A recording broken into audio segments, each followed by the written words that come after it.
আরও জানে আরিশ যদি ওর খেয়াল রাখতে শুরু করে তাহলে ওর আর রেহাই নেই। নিজের ঠোঁটটা তাতে কামড়ে ধরে রেখে ফোনের স্ক্রিনের দিকে মনোযোগ দিয়ে তাকিয়ে আছে আরুষি। হয়তো খুবই গুরুত্বপূর্ণ কিছু দেখছে। আরিশ শাওয়ার নিয়ে ওয়াশরুম থেকে বেরিয়ে এলো। ভেজা চুলগুলোকে হাত দিয়ে ছেড়ে দিয়ে আরুষির দিকে চোখ যেতেই দেখলো আরুষি এক মনে ফোনের দিকে তাকিয়েই আছে। ফোনে ঠিক কী হচ্ছে তা নিয়ে আরিশের কৌতূহল হলো। উকি মারতেই আরুষি জোরে চেঁচিয়ে বলে উঠল, গেল গেল গেল, শাশুড়িটা এবার গেল। বউটা কিভাবে মারছে, কি ডেঞ্জারাস রে বাবা। আরও এসব বলেই যাচ্ছে। এদিকে আরিশ এসেছে কিন্তু ওর খেয়ালই নেই। আরুষি যে এমন টাইপের কিছু দেখছে তা দেখেই আরিশ খানিকটা চমকে গেল। এত বড় মেয়ে এসব দেখে? এগুলো তো ছোট ছোট পিচ্ছিরা দেখে হাসতে হাসতে গড়াগড়ি দেওয়ার জন্য। এখন আরও এই বউ শাশুড়ির ঝগড়া দেখে? এইসব ভাবতেই আরিশের মনে হলো যেন পাগল হয়ে যাচ্ছে। আরিশ আরুষিকে ডিস্টার্ব করলো না।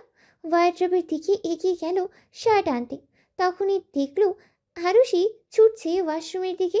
আরুষির বুঝতেই বাকি রইল না যে আরু আবার বমি করতে গেছে।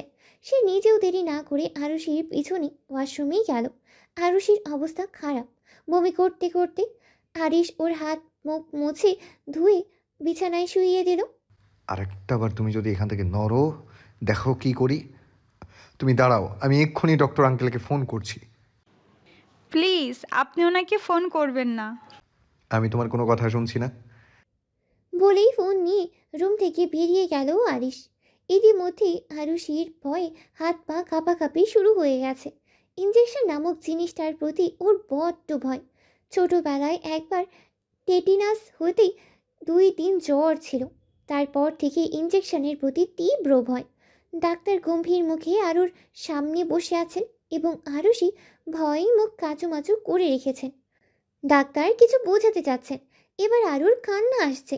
ডাক্তার বললেন, তুমি কি খাওয়া দাওয়া কিছু করো না? এত কেয়ারলেস কেন? নিজের প্রতি যত্নশীল হও। এখনই যদি নিজের কেয়ার না করো তাহলে পরে কি হবে? তোমার শরীরে যে ছোট্ট পানটা বেড়ে উঠেছে তার কি হবে? ডাক্তার ঠিক কী বলতে চাচ্ছেন কিছুই আরও বুঝতেই পারছে না। ডাক্তার এর আগে কখনো এমন কথা বলেনি। আমার কি খুব বড় কোনো সমস্যা হয়েছে ডক্টর? প্লিজ বলুন না। কান্না কাটা গলায় আরও বলল। ডাক্তার জড়িয়ে জড়িয়ে হাসতে হাসতে বললেন, আলহামদুলিল্লাহ, ভালো খবর। আপনাদের পরিবারে আপনারা দাদা দাদিমা হতে চলেছেন। আপনি মা হতে চলেছেন। সানা তো খুশিতে আরুকে জড়িয়ে ধরল। সারা পরিবার জুড়ে আনন্দর বড় বন্যা বয়ে যাচ্ছে। আরিশ রুমের এক কোণে দেয়ালের সাথে হেলান দিয়ে দাঁড়িয়ে রয়েছে। ডাক্তার ওর মুখ থেকে এতক্ষণ এই কথাটা শোনার অপেক্ষায় ছিল। কিছু আন্দাজ করতে পারেইনি, তবে আন্দাজ করেছিল, কিন্তু শিওর ছিল না। আরুষির চোখে জল চলে এলো। মা হওয়ার অদ্ভুত আনন্দ যে কি তা ও আজ বুঝতে পারছে। এত বছর ধরে ওর মা কতটা কষ্ট পেয়েছে তা উপলব্ধি করছে। চোখ থেকে এক ফোঁটা জল গড়িয়ে পড়তেই আরিশের দিকে তাকাতেই দেখলো আরিশ রুম থেকে বেরিয়ে যাচ্ছে। তাহলে কি আরিশ এই খুশির খবরে খুশি নয়? ও কি চায় না এই বেবিটা কি? এইসব ভাবতে ভাবতে আরুর মাথা খারাপ হয়ে যাচ্ছে। গুটি গুটি পায়ে সারা বাড়িতে ঘুরেও খুঁজে খুঁজে আরিশকে পেলই না। ছাদে আছে এই ভেবেই ছাদের দিকে পা বাড়ালো। জ্যোৎস্না রাতে আকাশের চাঁদটাও তীব্রভাবে উজ্জ্বল। মাঝে মাঝে একরাশ সাদা মেঘগুলো তাকে ঢেকে দেওয়ার বৃথা চেষ্টা করছে, তারপর ক্লান্ত হয়ে সরে যাচ্ছে। হয়তো মেঘগুলো অভিমান করে চাঁদের থেকে দূরত্ব বজায় রেখেছে। ছাদের মাঝখানে দাঁড়িয়ে থাকা মানুষটার ওপরে চাঁদের আলো পড়িয়ে তার সৌন্দর্যতা দ্বিগুণ করে দিয়েছে। মানুষটার প্রেমে হাজার বার পড়লেও আরও কখনো বিরক্ত বোধ করবেই না। ধীর পায়ে আরিশের কাছে যেতেই আরিশ আরুষির হাতটা টেনে নিয়ে ওর বুকের সাথে মিশিয়ে নিল। হঠাৎ আচমকা এভাবে হাওয়ায় আরও কিছুটা ভয় পেয়ে গেল। আরিশ কাঁপা কাঁপা গলায় বলল, তুমি কি ভাবলে আরু পাখি? আমি বেবিটাকে চাই না? তুমি এটা ভাবলেই বা কী করে? তুমি আর আমার বেবিটাই তো আমার জীবনে একমাত্র সম্বল, যাদেরকে আঁকড়ে ধরে আমি সারা জীবন পার করে দিতে পারি। বলেই আরুষির কপালে ভালোবাসার পরশ এঁকে বলল, থ্যাংক ইউ আরু পাখি। আমার জীবনের সবচেয়ে বড় সুখ এনে দেওয়ার জন্য। আরিশের কথা শুনে আরু ফুপিয়ে কেঁদে উঠল।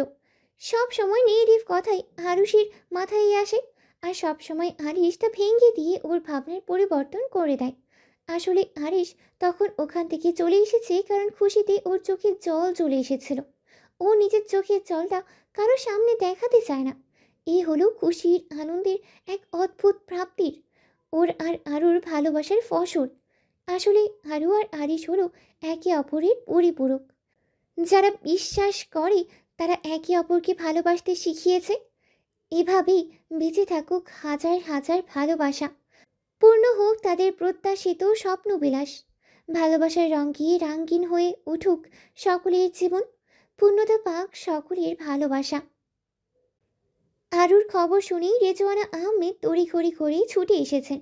প্রথমে তিনি জানতেন না যে আরুর ঠিক কী হয়েছে। পরে যখন জানলেন যে তার মেয়ে মা হতে চলেছে, তখন আনন্দে আটখানা হয়ে পড়েছেন। এই আনন্দ উনি কোথায় রাখবেন? সে কখন থেকে আরুর সঙ্গে বসে গল্প করছেন। মা মেয়ে মিলে বেশ ভালোই গল্প জমিয়েছে। আরিশ কোথায়? ওকে তো কোথাও দেখছি না। আসলে মা, উনি একটু বাহিরে গেছেন দরকারে, এক্ষুনি চলে আসবে। বললেন, আরুকে বুকে জড়িয়ে ধরলেন। আরু মায়ের ভালোবাসা পেয়ে আবেগে উৎফুল্ল হয়ে গেল।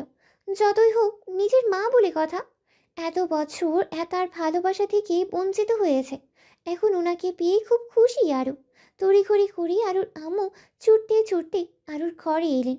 এসেই বুকে জড়িয়ে ধরে হাও মাও করে কাঁদতে আরম্ভ করলেন। হঠাৎ এমনটা হয় আরু চমকে গেল। তারপর বুঝতে পারলেন যে ওর আম্মু প্রচণ্ড কান্নাকাটি করছে। দুই মাকে পেয়ে বেশ খুশি আরু, দুজনকেই সমানভাবে ভালোবাসেও। কয়েক মুহূর্তের জন্য আমার মনে হয়েছিল যে আমার জীবনটা আমি হারিয়ে ফেলেছি।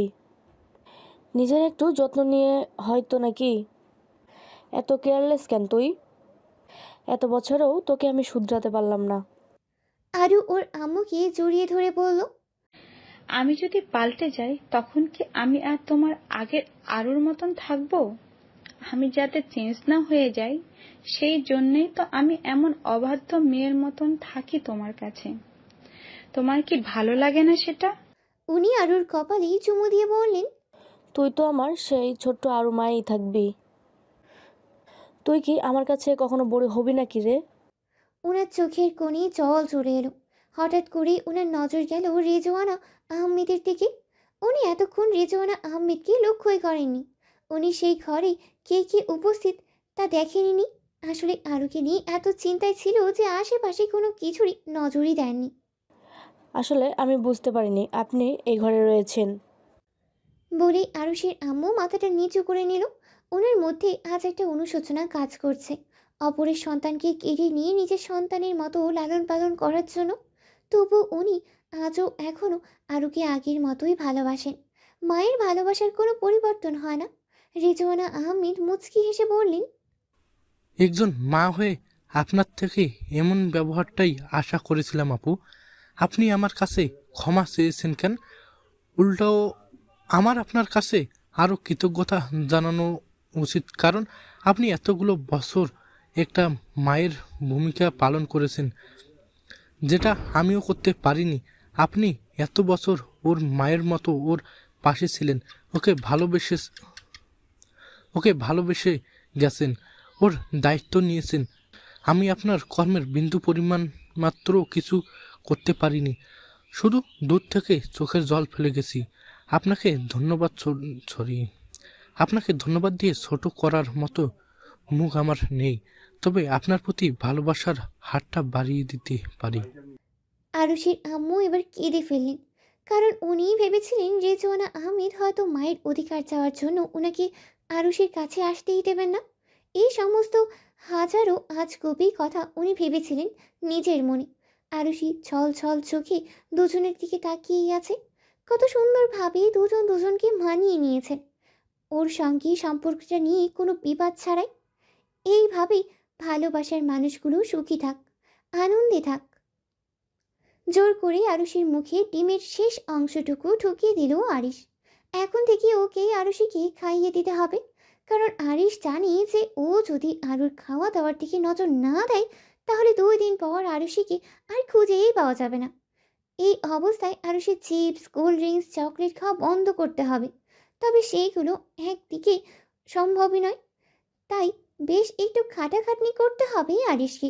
ডিমের শেষের অংশটুকু আরুষির মুখে একটু বেশিই ছিল, কারণ এতক্ষণ ধরে যা খাচ্ছিল তার সব কিছু খেয়ে উঠতেই পারছিল না। আর এই অবস্থায় ও আরিশকে কিছু বলতে চায়, তবে মুখের খাবারের জন্য কিছু বলতেই পারছে না। আরিশ ধমক দিয়ে বলল, মুখের খাবারগুলো আগে শেষ করো, তারপর যা খুশি বলবে। তার আগে একটা কথা বললে আরও ডিম নিয়ে আসবো। আরুষি আরিশের ধমকে তাড়াতাড়ি মুখের খাবারটুকু শেষ করে ট্রে থেকে গ্লাসটা নিয়ে ঠক ঠক করিয়ে জল খেতে লাগলো। কারণ এই মুহূর্তে ও আরিশকে যেটা বলবে সেটা বলা খুবই প্রয়োজনীয়। এটা না বলতে পারলে হয়তো পেটের খাবারগুলো হজমই হবে না। পেটের মধ্যে ওর বেবির সঙ্গে তিরিং বিরিং করে খেলা করবে। জল খাচ্ছে আর ক্রমাগত হাত নাড়াচ্ছে আরু। এর মানে ও আরিশকে কথাটা ভীষণভাবে বলতে চাচ্ছে। আর ওর কর্মকাণ্ড দেখে আরিশ রেগে যাচ্ছে, কারণ খাওয়ার সময় কথা বললে গলায় খাবার আটকে গেলে বিপদ। আর এখন জল খেতে গিয়ে যদি গলায় আটকে যায় তখন আরেকটা সমস্যা হবে। মেয়েটাকে নিয়ে কোনোভাবেই পেরে ওঠেই না আরিশ। বড্ড বেপরোয়া নিজেকে নিয়ে। তবে যে নিজেকে ঠিকভাবে গুছিয়ে নিবে সেটা আরিশ জানেই না। আরিশ তো ভেবেই নিয়েছে সারা জীবন ওর বেবিকে আর আরুষের টেক কেয়ার করার দায়িত্ব ওরই। জলটাকে শেষ করো, তারপর কথা বলবে। আরুষি ঠক ঠক করে সবটা খেয়ে নিল। তারপর একটা দীর্ঘ শ্বাস নিয়ে ট্রে থেকে তাকিয়ে বলল, ওই যে দেখছেন দুধের গ্লাসটা, আমি কিন্তু দুধটুকু আর খাবো না। আরুষির কথা শুনে আরিশের ভ্রু কুঁচকে গেল। সামান্য এই কথাটুকু বলার জন্য আরুর মধ্যে এত ব্যস্ততা দেখে আরিশ অবাক। মাঝে মাঝে নিজেকে পাগল বলেই মনে হয় আরিশের। আরুষি যা যা করে তাতে ও হাসবে না কাঁদবে সেটাই বুঝে উঠতে পারে না। আরুষি এবার ক্লাসটার দিকে ইঙ্গিত করে বলল, ওই যে ওই দিকে তাকান, তাহলে দেখতে পাবেন। আমার মনে হচ্ছে আপনি হয়তো ঠিক মতন দেখতে পাচ্ছেন না, তাই আমার দিকে এইভাবে ড্যাব ড্যাব করে তাকিয়ে আছেন। আরিশ আরুর দিকে রাগী চোখে তাকালো। নিজের অবাক হওয়াটাকে আটকাতে হবে। এবার একটু স্ট্রিক্ট হতেই হবে, না হলে আরুষিকে কোনোভাবেই সায়স্তা করা যাবেই না। আরিশের রাগী চোখে তাকানো দেখেই আরু বলল, কে আপনি এভাবে তাকিয়ে আছেন কেন আমার দিকে? আমি কি বাঘ না ভাল্লুক? তুমি বাঘও না আর ভাল্লুকও না, তুমি আমার আরু পাখি আর আমার বাবুর আম্মু। এখন আমার বাবুর খিদে পেয়েছে, তাই তুমি এখন খাবে। আরুষি দেখছে যে কোনোভাবেই কাজই হচ্ছে না, তাই ও আস্তে আস্তে আরিশের দিকে সরে গেল। আচমকা আরিশের জামার কলার ধরে নিজের কাছে টেনে নিয়ে এলো। আপনি কি এখন আমাকে ভালোবাসবেন যেমনটা আপনি আমাকে ভালোবাসেন?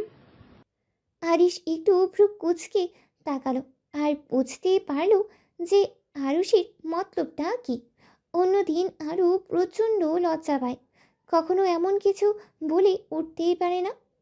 অনেক ভালোবাসবো তোমায় আরু পাখি, ভালোবাসায় ভরিয়ে দেব। তবে আপাতত ওই 1 গ্লাস দুধ তোমাকে শেষ করতেই হবে। বলেই আরুকে কিছু করার আর বলার সুযোগ না দিয়ে দুধের গ্লাসটা নিয়ে জোর করে খাইয়ে দিল। এই দুধের গন্ধটাই যেন আরুষির একদম সহ্যই হয় না। দুধ খাইয়ে গ্লাসটা ট্রেতে রাখার অপেক্ষায় তার মধ্যেই আরুষি হড়হড় করে বমি করে দিল আরিশের গায়ে।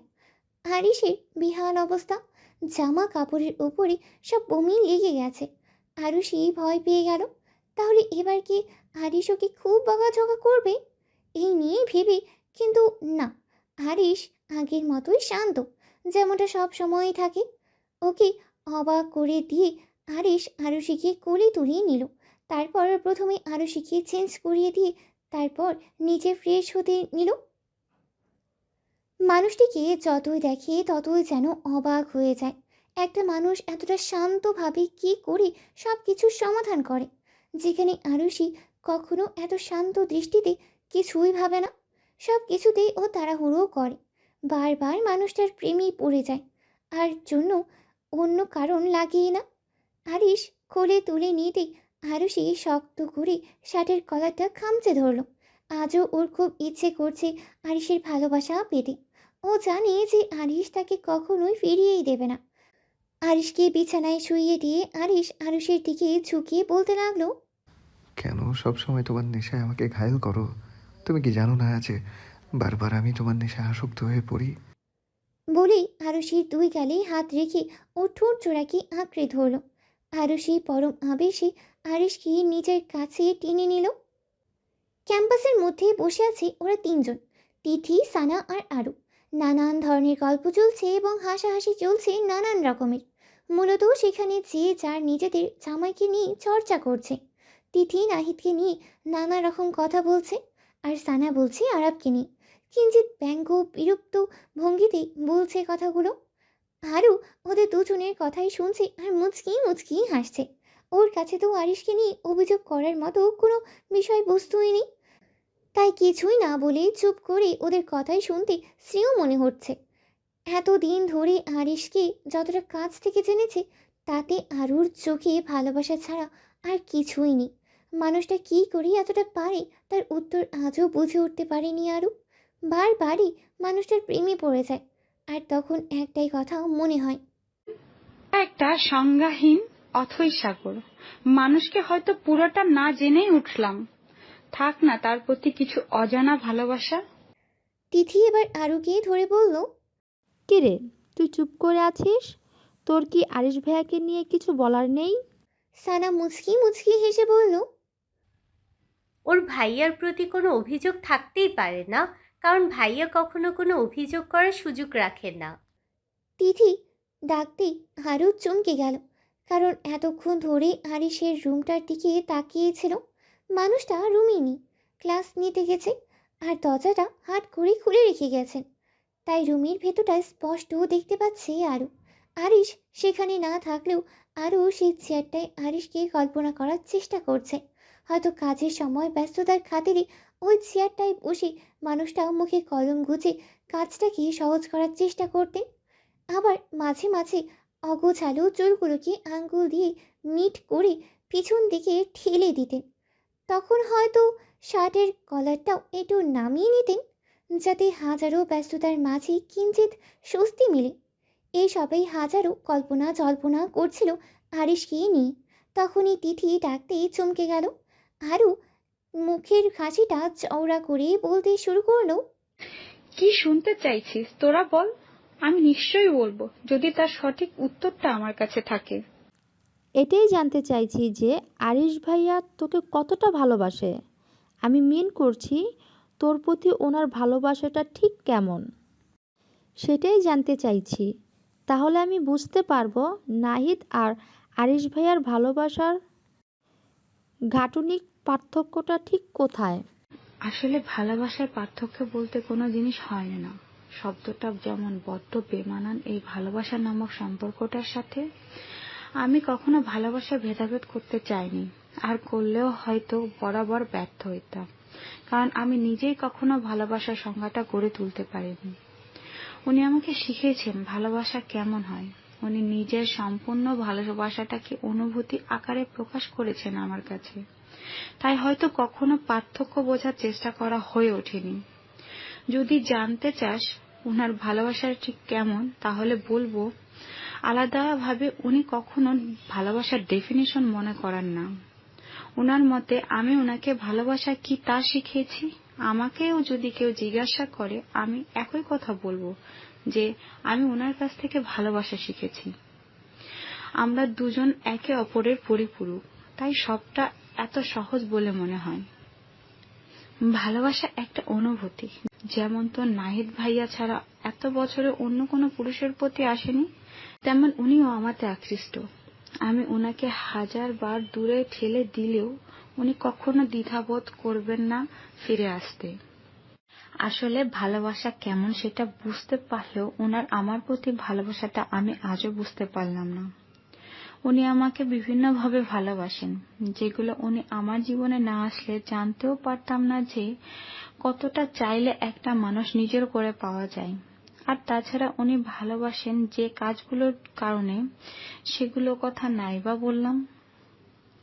আমার 20 বছর বয়সের বাচ্চামো স্বভাবগুলোকে ভালোবাসার চোখে দেখেন, কখনো বিরক্ত বোধ করেন না।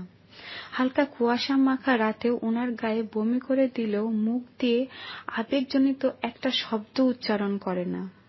আমার কিছু হলে যেন নিজের প্রাণটাই হারিয়ে ফেলেছেন এমনটাই অনুভব করেন উনি।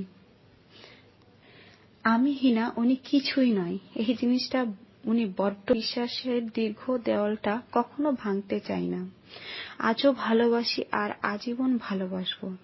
অনুভূতিতেই বিরাজ করুক সকল ভালোবাসা, ভালোবাসা অবিরাম। এতক্ষণ ধরে তিথি আর সানা দুজন আরুর কথা মন দিয়েই শুনছিল। ওরা এত বছর ধরে আরুকে দেখেছে, তাই ওকে ভালোভাবেই চেনে। আজ আরুর মধ্যে পরিবর্তনটা ওরা লক্ষ্য করছে। দীর্ঘ পরিবর্তন হয়েছে ওর মাঝে। ওদের নিজের দুজনের গভীর দৃষ্টি উপেক্ষা করে আরু আবার মুচকি হাসি দিয়ে ব্যাগটা কাঁধে নিয়ে সামনের দিকে হাঁটা দিল। কারণ সেখানে আরিশ পকেটে হাত রেখে আরুর জন্য অপেক্ষারত, আর মুখে রয়েছে বরাবরের সেই মন মাতানো হাসি, যা আরুকে বারবার ঘায়াল করার জন্যই যথেষ্ট। আরও নিজেকে পরিবর্তন করার চেষ্টা করছে, নিজের ম্যাচুরিটি বাড়াতে চাইছে। কারণ সে জানে ওর অনেক কাজের জন্য আরিশকে ধকল সামলাতে হয়। ওর বাচ্চামো স্বভাবগুলো মাত্রাতিরিক্ত বেড়েই চলেছে। এগুলো যে দিন শেষে আরিশের জন্য বড়ই কষ্টদায়ক আর ক্লান্তিকর, সেটা আরিশ কখনো প্রকাশ না করলেও আরও ঠিক বুঝতে পারে। সানা আর তিথির মধ্যে এখন অন্যরকম একটা অনুভূতি কাজ করছে। আরুর বলা প্রত্যেকটা শব্দ যেন ওদের ভাবনা চিন্তার পরিবর্তন করে দিয়েছে। এতক্ষণ ধরে ওরা যে ব্যঙ্গ বিরক্ত করছিল, আরুষের কথাগুলো হলো তার যোগ্য জবাব। আসলে সত্যি, ভালোবাসার মানুষটাকে যদি সঠিকভাবে ভালোবাসতে নাই পারো, তাহলে তারা অপরের চোখে তুচ্ছ তাচ্ছিল্যের নজরেই আসে। আর আরও ওর কথাতেই প্রমাণ করে দিল আরিশ আর আরুর ভালোবাসাটা এক অদ্ভুত রকমের। যেমনটা আরও সে ঠিক বুঝে উঠতেই পারেনি, তেমনি বাইরের তৃতীয় ব্যক্তির চেষ্টা করলেও কখনো বুঝে উঠতেই পারবে না। কারণ তা যে দীর্ঘ মহাসাগরের মতোই, যেখানে শুরু থাকলেও কোনো শেষ নেই। আরিশ আর আরও দুজনের সামনের দিকে হাঁটছে। দুজনের মধ্যে কিছুক্ষণ নিরাপত্তা ভেঙে আরিশ বলল, আমার রুমের দিকে তাকিয়ে কি দেখছিলে আরু পাখি? এই ধরনের প্রশ্ন আরও আশা করেনি। হাঁটতে হাঁটতেই বলল, তো ও আচ্ছা, তাই? তাহলে এখন তো ধরে নিতেই হয় যে আজকাল ভালোবাসার নজরে কিছু দেখলেও সেটা ভুল হয়। আরও এবার থেমে গেল। থেমে আরিশের দিকে তাকিয়ে বলল, আমি আপনার রুমের দিকে তাকিয়েছিলাম কারণ ওই ফাঁকা রুমটার মধ্যে আপনি উপস্থিত না থাকলেও সেখানে আপনাকে অনুভব করতে চেয়েছিলাম। ভালোবাসার মানুষ চোখের সামনে না থাকলেও মনের মাঝে কল্পনা করতে অসুবিধা কোথায়? অন্য সময় হলে আরও হয়তো প্রশ্নটা এড়িয়ে যেত, কিন্তু আরিশের বলা শেষের কথাটা যেন বড্ড স্পর্শকাতর। কারণ আরিশ বলল যে উনি ভালোবাসার চোখ দিয়ে অন্য কিছু দেখলেও তাও আজকাল ভুল দেখায়। কিন্তু সেটা তো সত্যি নয়। আরিশের ভালোবাসার নিখাত, সেটা আরও জানে। তাই এখন সত্যিটাকে অস্বীকার করলে ওদের ভালোবাসাকে অসম্মান করা হয়। তার জন্যই উত্তরটা দেওয়া জরুরি মনে করলো। মুখের হাসিটা টেনে একটা দীর্ঘশ্বাস নিয়ে আরুকে চোখের ইশারায় আবার পুনরায় সামনের দিকে এগোতে বলল। একসাথে আরও পথ চলা বাকি ওদের। জীবনে একবার থেমে গেলে সেখানে পড়ে থাকতে হবে, না হলে সামনে এগোনোর রাস্তাটা ক্রমশই ক্ষীণ হয়ে আসবে। সামনে নানা ধরনের খাবার রয়েছে, আর আরিশ ও আরও দুজনেই বসে আছে। আরও খাবারগুলো দেখছে আর কেমন একটা হচ্ছে। তবে এখন ভাবছি যে ওর কষ্ট হলেও নিজের বেবির কথা ভেবে আর আরিশের কথা ভেবে ওকে খেতেই হবে। কারণ ও আরিশকে বারবার কষ্ট দিতে চায় না। যদিও আরিশ এগুলো জানলে খুবই রাগ করবে যে ওর ভালোবাসাটাকে আরুষির কষ্টের চোখে দেখে। তবু এত ব্যস্ততার মাঝেও আরিশকে যদি একটু ফ্রি স্পেস দেওয়া যায়, তাহলে সমস্যা কিসের? আরুষি খাবার হাতে নিতেই আরিশ বলে উঠল, তোমাকে হাত দিতে হবে না, আমি খাইয়ে দিচ্ছি। আরও আর না করলো না, কারণ এগুলোর সাথে ও পরিচিত। আরিশ কখনো কাউকে পরোয়া করেইনি, আর আজ করবে না। আগে ক্যান্টিনেই শুধু খুব লাঞ্চ করার সময় আরিশ খুব একটা না আসলেও এখন প্রতিনিয়তই আসে। আর ওদেরকে এমনভাবে দেখে দেখে সকলেই অভ্যস্ত। কেউ আর আগের মতো বিষয়টা দেখে হাসাহাসি করে না।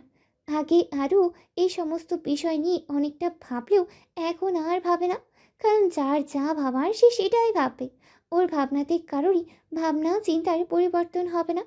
আরিশ আরুকে খাইয়ে দিচ্ছে মনোযোগ সহকারে, আর আরু খাচ্ছে। কিন্তু আরিশ এখনো খাচ্ছে না দেখেই আরু বলে উঠল, আপনি সেই থেকে আমাকে খাইয়েই যাচ্ছেন আর নিজে তো কিছু খাচ্ছেন না। আগে তোমার খাওয়া শেষ হোক, তারপরে আমি অফিসে গিয়ে লাঞ্চ করে নেব। আপনি কি আবার অফিসে যাবেন? ভাঙ্গা ভাঙ্গা গলায় বলল, কারণ আরিশের এত কষ্ট আরু আর নিতে পারছে না। মানুষটা বড্ড বেশি স্ট্রাগল করে সারাদিন। হ্যাঁ, অফিসে যেতে হবে। অফিসে কাজের প্রচণ্ড চাপ। তাছাড়া বাবা একা হাতে কতটা সামলাবেন বলো? আমারও তো একটা দায়িত্ব আছে। বাবারও বয়স হয়েছে, বেশি প্রেশার দেওয়া ঠিক নয়। তাই নিজেই হ্যান্ডেল করার চেষ্টা করছি। কিন্তু তুমি খাওয়া থামালে কেন? তাড়াতাড়ি খাও। খানিকটা ধমকের সুরেই বলল আরিশ।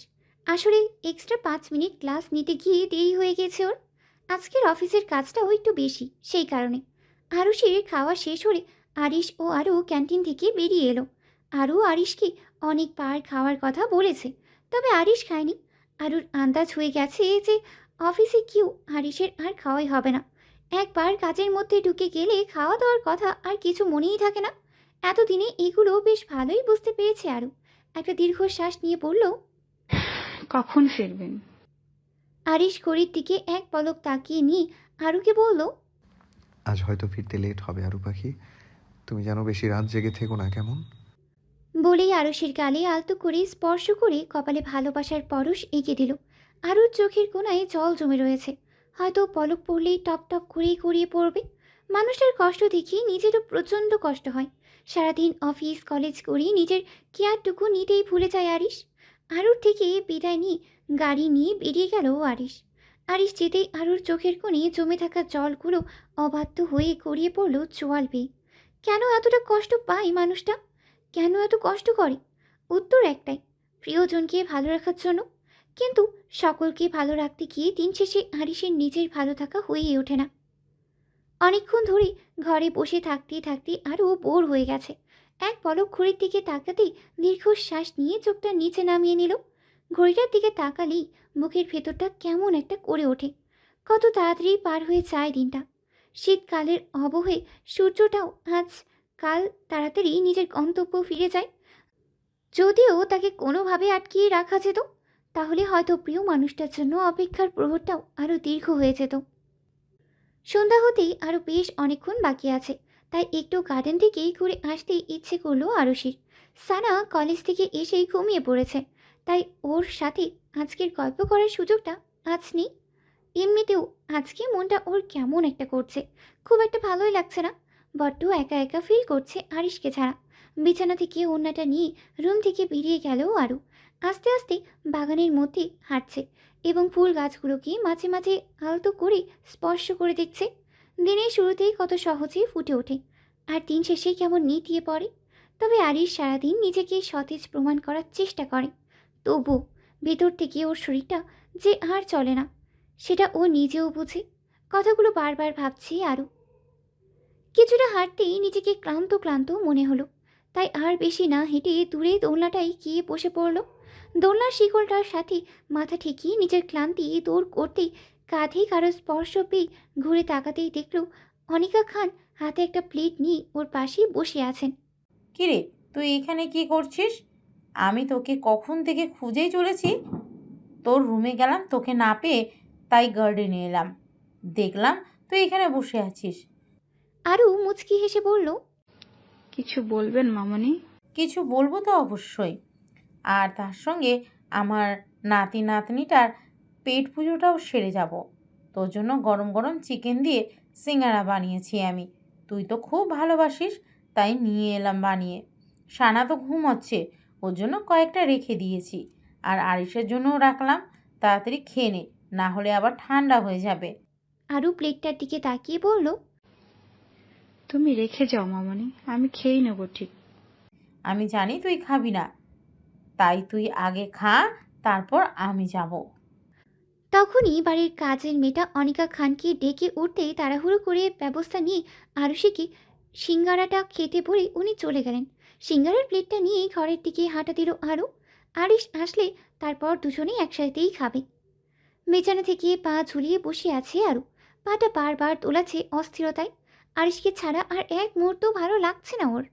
সেই কখন থেকে একা একা ঘরের মাঝখানে বসে আছে। অস্থিরতায় ঘড়িটার দিকে তাকাতেও এখন বিরক্তি লাগছে, তবুও তাকাচ্ছে ঘড়িটার দিকে।